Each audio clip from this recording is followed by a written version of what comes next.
Well, the Zags are coming off of a dominant 83-65 Sweet 16 win over Creighton and headed to the Elite Eight. Yes, sir. As always, if you're enjoying the videos, please give it a like.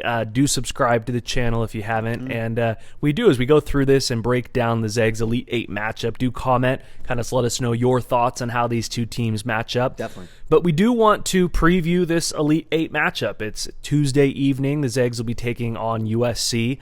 And these teams have not played each other since 1992, so a long time since their last meeting. They do have a common opponent in BYU. USC beat the Cougars 79-53 at the Mohegan Sun Arena on December 1st. That was that bubble they set up over in Connecticut back when we were having a very hard time getting games in. They played USC. BYU did. Zags, of course, beat BYU 86-69, 82-71, and 88-73 three times this season. USC's 25-7 on the season. To get to this point in the Elite Eight, they beat 11-seeded Drake 72-56. Then they went on to beat Kansas 85-51. I think that was the one that really got people's attention, that this USC team is for real. And then last night, they absolutely handled Oregon 82-68. And Gonzaga, Baylor, and USC are the three teams in the tournament who have won all their games now by double digits. Yeah, like you said, that Kansas game, of course, Kansas being another common opponent with the Zags, I don't think you could have played them at further ends of the season, obviously. So some different looks there, but, I mean, anytime you can beat Kansas by 34 points or whatever it was, it doesn't matter who you are. That's a statement game, no doubt. And it really just showed people this defense is for real from USC. So, you know, they are playing extremely hot. I mean, whole Pac-12 this tournament, right? I mean, how crazy has that been? They've now got three teams in the Elite Eight. Yep. I don't think anybody had their money on that in Vegas coming into the season. But this USC team it's a top 10 defense in the country. You look at a lot of analytics websites, they back that up. This is not an accident. The Mobley brothers are real, and they bring up a lot of real issues for an offense to deal with. Yeah, let's meet these USC Trojans and kind of go player by player and break down. We have to start with Isaiah White. He's the guy who went absolutely off last night for the Trojans. He's 6'7", 205. He led the way with 22 points on 8 of 10 shooting on the evening.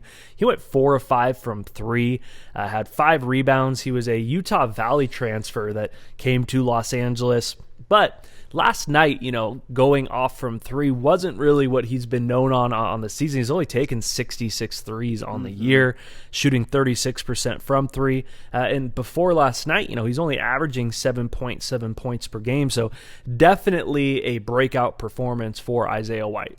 Yeah, huge game. Huge game. You love to see it for anybody in March, you know, to be able to just kind of play out of your mind like that and have one of those moments you'll remember for the rest of your life.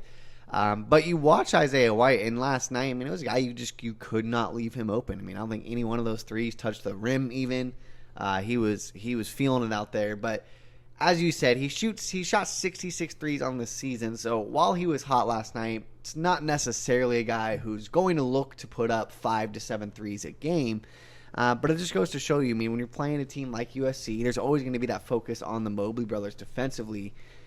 You still have to get out on these guys. And so that's where this team has been able to cause issues in this tournament, is because you want to double the Mobley brothers, but you can't because of the way that, you know, guys like Isaiah White have been playing throughout this tournament. Yeah, Taj Edey is their other guard that he'd be a familiar face to Gonzaga fans. Actually played 2 years at Santa Clara. 6'2", 165. He had 20 points last night on his own. 7-11 from the field, 3 of 6 from 3. And he's attempted 164 threes on the season. So this is their high-volume shooter. For USC, he is shooting 39% from 3 on the year, averages 13.7 points per game. And if you don't remember him as a Zags fan, it's because he didn't even really start his last season at Santa Clara. The 2 games they played GU last year, he scored 2 and then scored 8. So he wasn't a major contributor on that Santa Clara Bronco team, but he's really found a new home at USC. Yeah, he is running the backcourt for USC. I don't think there's any debate in that at all. He's clearly their best ball handler as well. But again, good to see a guy make a move and be able to shine and get into the tournament like this and have a big outing. I think he is a very important key piece to this USC offense. And I think defensively, from Gonzaga's standpoint, if you're looking at, how do we play this? How do we do this? To me, it really is you want to limit what you let Taj Edey do out there. I don't necessarily think he's the best offensive player left in the tournament where he's going to score 50 on you.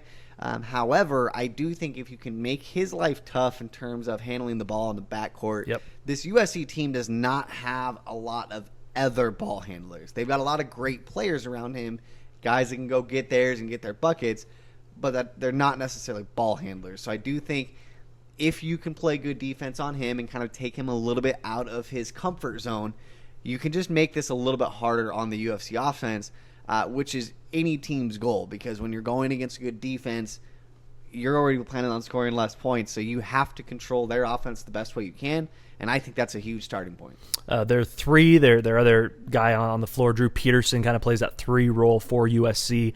He's 6'8", 185. Another transfer, Rice transfer. Only had 6 points last night, but he was 2 of 2 from 3. Averages 9.7 points per game. He's taken 87 threes on the season, shooting 39%. Also averages 5 rebounds and 2.8 assists. And so as we're kind of getting down this USC team, I mean, the stat that's been out there the whole tournament is this is the tallest team in Division I basketball. And when your 3 is 6'8", you've got a lot of length out there. Yeah, absolutely. I mean, he's very long, and he's got a well-rounded game, too. I think it's easy to look at stats. If you haven't watched a lot of USC basketball, it's easy to look at stats and say, okay, well, he's a spot-up three-point shooter. And yes, he is a great three-point shooter. It's very fundamentally sound. It's no accident that he's shooting 39%. But at the same time, you go through, he hasn't shot more than 5 threes in a single game this year. So this is not a guy that's looking to only be outside the three-point line. He's got a crafty game. He's got the ability to put the ball on the floor and get into the paint and utilize that length. And I mean, that's, I think, what all these USC guys do so well is they can get close to the basket where that length becomes so much more apparent. So Drew Peterson is definitely a guy that you have to watch. He is a guy that can heat up. He scored 15, 19, 20 points multiple times this season. So I think he's one of those where it's very easy to kind of get lost guarding the Mobley brothers. Maybe you look at towards Taj Edey. It's very easy to get lost, and this is somebody that you do have to keep an eye on because he can get hot. Well, when you're the tallest team in Division I basketball, that 100% goes through those Mobley brothers, and that is Isaiah and Evan. Isaiah's the older brother. He's a sophomore, 6'10", 235, averages 9.6 points, 7.3 rebounds, and is shooting 45% from the field. Not great what you want to see your big shooting from the field. He did have 13 and 6 versus Oregon, and his younger brother Evan is definitely the more well-known player of the two, even though I think Isaiah has a little bit more of a mature game, not just because he's older, has a little bit more polished inside game, where Evan is just the tools are all there. You can see his athleticism, but Evan is a freshman. He's 7 foot 210, averages 16.3 points, shoots 58% from the field, 8.8 rebounds, 2.4 assists, and 3 blocks per game. Versus Oregon last night, he had 10 points, 8 rebounds, 6 assists, and 2 blocks, and he is a projected top 3 draft pick. And so it is something we've been talking about ever since we did our bracketology videos is, could we get a Jalen Suggs versus Cade Cunningham matchup? Obviously, Oklahoma State wasn't able to move in far enough into the tournament, but here we are. We've got an Evan Mobley, Jalen Suggs matchup, and even though they're not going to be guarding each other, we know that's going to be a storyline. Oh, absolutely. 2 potential top 3 draft picks in next year's class, and it's also something we talked about that when these tournaments happen, what you see a lot of times is the teams who have dudes, the teams that have NBA talent are the teams who make runs. And so if you're surprised that this USC team made the Elite Eight with a top 3 draft pick, you might need to check in a little bit here, because when you've got as much talent and as much length as this USC team does, they're going to give a challenge to any team they play. And I think it'll be interesting to see how this Gonzaga team handles that size. Yeah, that's obviously your first question right away anytime you're going up against a team like this. But I mean, we've pounded on this for months now that to win in March you got to have dudes. And this USC team, we knew they had dudes in the Mobley brothers. And I think the reason they're here is you've seen dudes step up around them. Yep. So, great team. Obviously, that length is a huge issue that you tackle. But for me, right away, I look at the passing of this Gonzaga team. And that is really where you can make things difficult and beat length. Because, I'm sorry, the ball will always move quicker than the person. And Gonzaga has done such a good job this year of making the extra pass. And just they've done a really good job too of just getting in that mid range, those elbow range. We saw that low post against Creighton, where they just make bigs make tough decisions on defense, and that's opening up their other passes back to their shooters. So for me, I really look to Gonzaga's passing. That is the key in this game to get around that length. Yeah, and when you watch the Mobley brothers, I'll tell you one thing. They passed the ball extremely well. They really exploited. Oregon came out and tried to really double down on the post last night. Way too and much. USC really made them pay for it. And so both the Mobley brothers are very good at passing the ball. They will make you pay if you do double them down low. But on the other end of the court, what I see when I watch the film is Evan, more than Isaiah, really likes to leave his feet. He likes to, they're top 10 team in the country in blocks, of course, because of their length, but they really go for that blocked shot. And yeah, I think Drew Timme with his game will be able to draw a few fouls with that. But I think about Jalen Suggs getting to the basket, pump fake, Andrew Nemhard getting guys up in the air, Corey Kispert with where he's taken his game of being able to get to the rim. Is I do look for Gonzaga to try to exploit that, because if you're a 7-foot big and you like to jump, I can promise you this GU team will like to get you up in the air and hit the free throw line. Yeah. 8-man rotations, what they play. We've talked about this and how do you beat this Gonzaga team. And yesterday we did see one of those teams, even though they weren't maybe the most talented team that we thought was maybe a bad matchup for Gonzaga, and that was Florida State. Sure. We did see them exit the tournament in their loss versus Michigan. So we've been saying for a while that I think if they ran into a super athletic team that went 9-10 deep, that would give Gonzaga fits. This is a team that goes 8 men deep, so not a super deep rotation, and that's Ethan Anderson, who's their backup guard. Max, I'm going to completely butcher your last name, but Max Abongapolo, 6'8", 190 pounds, and then Chavez Goodwin, who's 6'9", 215, and he's really the bruiser who comes in. I mean, I guess my thing is when 3 of your starters are 6'8" or taller, and you take them off the floor and come back with 2 more 6'8" or taller dudes, the amount of length that they're going to be able to throw at Gonzaga isn't just in that starting rotation. It's going to be coming off the bench. We have seen the Bulldogs in other tournaments with other teams struggle with that sort of matchup. And so I think we're going to hear a lot about that going into the game. But we know, too, the guys that Gonzaga is bringing off the bench with Anton Watson, Aaron Cook. We know the Zags have their own dudes as well, and you talked about it. I mean, we'll get into a little bit more here in a minute about how Gonzaga wins this game, but when you watch the film, it's very apparent. It's that for Gonzaga to control this game, they just have to do what they've done. They've got to control the pace, get out and run, and not let USC kind of get set in that half court. Absolutely. This defense of USC's is much more potent in the half court. I don't think anybody's really going to argue that. And I think one of the most interesting stats I would look at coming into this game is USC is one of, if not the best 2-point defenses in the country currently.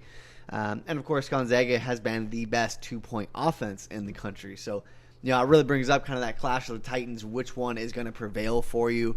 But anytime you have shot blockers and the length like these guys do, it's definitely going to excel more so in the half court. The other thing I look at too with this defense is Evan Mobley, while he might leave his feet a little bit, gets a little bit block hungry.